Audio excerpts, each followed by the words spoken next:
pengendara motor gede terkapar penuh luka setelah mengalami kecelakaan dengan pengendara sepeda motor lain di ruas Jalan Benyamin Sueb, Kemayoran, Jakarta Pusat. Kerasnya benturan membuat korban sempat terpental. Kecelakaan terjadi pada Minggu pagi saat korban bersama rekan-rekannya berkonvoi di jalur cepat dari arah Sunter, Jakarta Utara menuju Kemayoran, Jakarta Pusat. Pada saat bersamaan, muncul pengendara motor metik dari jalur lambat masuk ke jalur cepat secara mendadak. Korban yang tak dapat menghindar pun menyenggol motor tersebut dan akhirnya terjatuh. Kerasnya benturan membuat korban sempat terpental sejauh 5 meter.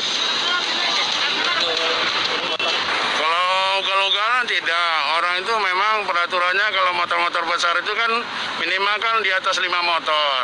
Orang itu biasa kalau selama PPKM ini di Sudirman Tamrin tidak dibenarkan, dia larinya ke Benyamin Sueb. Itu juga dia nggak terlalu kencang. Dikutip dari cnnindonesia.com, pengendara moge berinisial TRH telah ditetapkan sebagai tersangka. Penetapan tersangka ini setelah polisi melakukan penyelidikan dan memastikan pengendara motor metik sudah berada di jalur cepat, baru kemudian ditabrak oleh pengendara Harley Davidson dari belakang.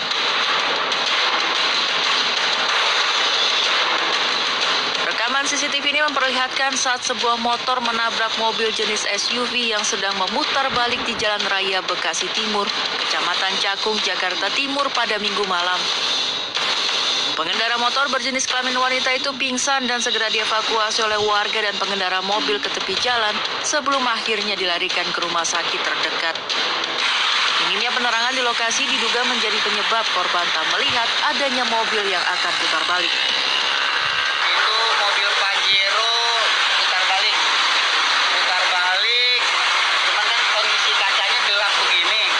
Nah, dia itu putar balik, 2 motor lolos, 1 motor di belakang, di sampingnya itu dihajar lah, jadi di samping lah. Warga sekitar menambahkan, peristiwa kecelakaan di lokasi ini memang kerap terjadi. Liputan CNN Indonesia.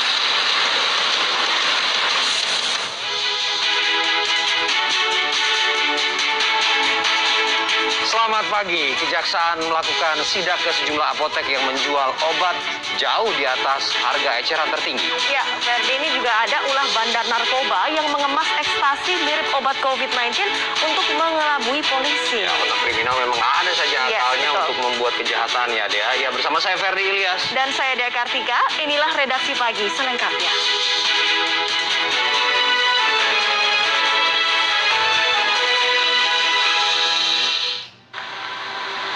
Mobil sedan sport klasik Senin petang terbakar di Kebayoran Baru, Jakarta Selatan. Akibat peristiwa ini, arus lalu lintas dari kawasan Radio Dalam menuju Pondok Indah mengalami kemacetan. Sementara di ruas tol dalam kota Pancoran, Jakarta Selatan, mobil jenis SUV terbakar pada Senin sore. Diduga terbakarnya mobil akibat hubungan arus pendek listrik yang menimbulkan api di bagian depan mobil. Bakaran mobil. Senin petang, api membakar seluruh bagian mobil sport mewah Ford Mustang GT 500 Eleanor di Jalan Marga Guna, Jakarta Selatan. 1 unit damkar dikerahkan untuk memadamkan api. Sayangnya, kondisi mobil tak dapat diselamatkan karena api dengan cepat melahap hampir seluruh bagian mobil buatan tahun 1967 ini. Menurut pengemudi bernama Daruri, mobil mewah ini baru saja keluar dari bengkel. Tapi Pak, dari dalam ruang mesin. Nah, saya lompat keluar ya udah. Tiba-tiba aja? Iya, tiba-tiba. Jadi mesin mati. Saya keluar udah lihat ada api. Tapi sebelumnya udah ada tanda-tanda apa mobilnya mesinnya udah bergerak gimana? Enggak sih, emang baru pulang dari bengkel, Pak. Akibat peristiwa ini, kendaraan yang akan melintas di sekitar lokasi kejadian diberhentikan petugas kepolisian hingga mengakibatkan kemacetan dari arah Radio Dalam menuju Pondok Indah. Usai api padam, kendaraan kemudian dibawa ke Polsek Kebayoran Lama. Diperkirakan kerugian mencapai miliaran rupiah akibat kebakaran ini. 1 unit mobil mobil jenis SUV hangus terbakar di ruas tol dalam kota Pancoran, Jakarta Selatan, Senin sore. Menurut pengemudi sekaligus pemilik kendaraan, Sidik Budi, ada sesuatu yang terlepas dan mobil seperti hilang tenaga sebelum peristiwa kebakaran terjadi. Ia pun langsung menepikan kendaraannya ke sisi kiri jalan. Meter sebelum dari titik ini, seperti ada yang lepas. Terus dari atap, dari knalpot mengeluarkan asap. Ya saya nggak berani ngambil resiko, mobil saya ambil lajur kiri aja. Mobil kehilangan daya, lama-lama dia berhenti sendiri di sini ya kan. Terus saya keluar, dia keluar asap, terus bakar gitu aja. Satu unit pemadam kebakaran dikerahkan untuk memadamkan api. Sementara itu arus kendaraan menuju Semanggi sempat mengalami kemacetan cukup panjang akibat peristiwa ini.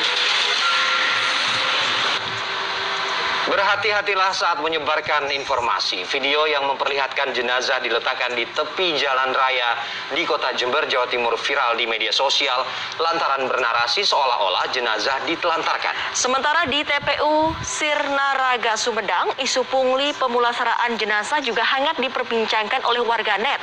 Ternyata yang ada bukan praktek pungli, melainkan pemberian sukarela dari pihak keluarga. Oh, ini ada mayat COVID di jalan, gak ada yang angkat. Video amatir yang direkam seorang warga dari dalam mobil di Jalan Raya Sultan Agung, Kecamatan Kaliwates, Jember menjadi perbincangan warganet. Video berdurasi 15 detik yang viral di media sosial ini menunjukkan jenazah COVID-19 seolah terlantar di pinggir jalan bersebelahan dengan mobil ambulans. Yang angkat, lihat ini, bukti nyata COVID. Kalau masih Kepala Puskesmas Jember Kidul membantah adanya penelantaran jenazah pasien COVID-19 tersebut. Pihaknya menyebut saat itu terjadi kerusakan pada mobil ambulan sehingga jenazah diturunkan sambil menunggu keluarga untuk dibawa ke rumah duka. Sampai di depan rumah duka ketika jenazah ini mau kita turunkan, terjadi kemacetan pada berangkat mobil puskesmas. Jadi bukan dibiarkan di pinggir jalan atau ditelantarkan di pinggir jalan. Hingga kini belum diketahui siapa yang merekam video viral tersebut. lihat ini, gak ada yang angkat, lihat ini. Tempat pemakaman umum Sirnaraga di Talun, Sumedang Selatan diterpa isu adanya praktik pungutan liar yang dilakukan tim pemulasaran jenazah pasien COVID-19.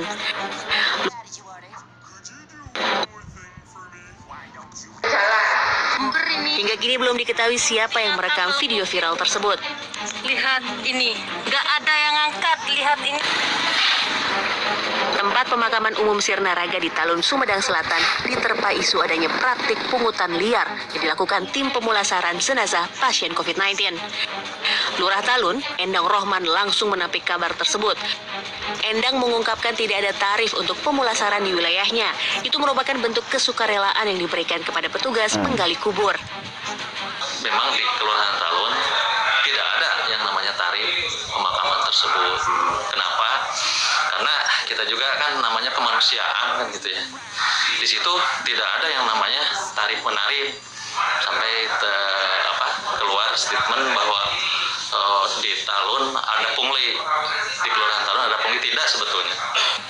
Adapun soal biaya yang harus dikeluarkan ahli waris jenazah pasien COVID-19 berasal dari keluarga sendiri yang berinisiatif memberi. Di tengah pandemi, banyak informasi palsu atau hoaks bermunculan, mulai soal pengobatan, penanganan pandemi, hingga vaksinasi. Bijak-bijaklah saat menerima informasi, karena hoaks bisa menimbulkan keresahan di tengah masyarakat. Ternyata kalau COVID, Tim Liputan, CNN Indonesia. gak ada yang angkat, lihat ini. Bukti nyata COVID, kalau masih gak percaya. Nah, Ferdi, kalau informasi yang ini jelas bukan hoaks ya, justru bisa menginspirasi. Menyiasati PPKM, resepsi pernikahan di Luwu Utara, Sulawesi Selatan digelar secara drive-thru. Ya, video mobil berjalan melintasi tenda resepsi di Jalan Simpurusiang pada Senin kemarin ini viral di media sosial.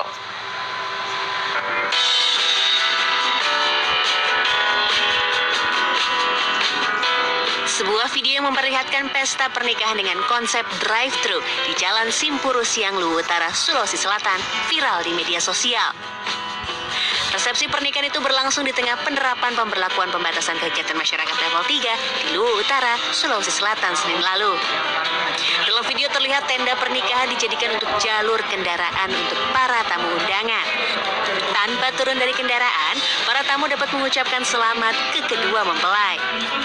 Acara resepsi ini pun dihadiri Bupati Luwu Utara Indah Putri Indriani. Ia pun mengabadikan momen tersebut lewat video yang diunggah melalui akun YouTube pribadinya. Jadi yang paling penting sih saya berterima kasih ya kepada keluarga mempelai karena telah mengikuti protokol kesehatan. Ini penting untuk menjaga kondisi kita semua saling baku jaga begitu kira-kira. Dan yang penting bahwa hajat keluarga tidak tertunda, ya. Hajatan.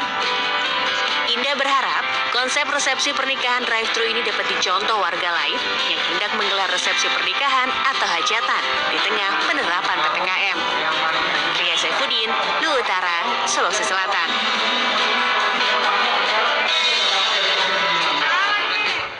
Kita ke informasi selanjutnya. Ribuan narapidana rumah tahanan negara kelas 1 Tangerang menjalani vaksinasi tahap pertama pada Senin pagi. Ya, sementara di Kabupaten Sumeneb, Jawa Timur, tingkat kehadiran siswa untuk divaksin masih di bawah 25% dan hingga kini banyak siswa yang memilih tidak datang karena tidak diizinkan orang tuanya untuk divaksin.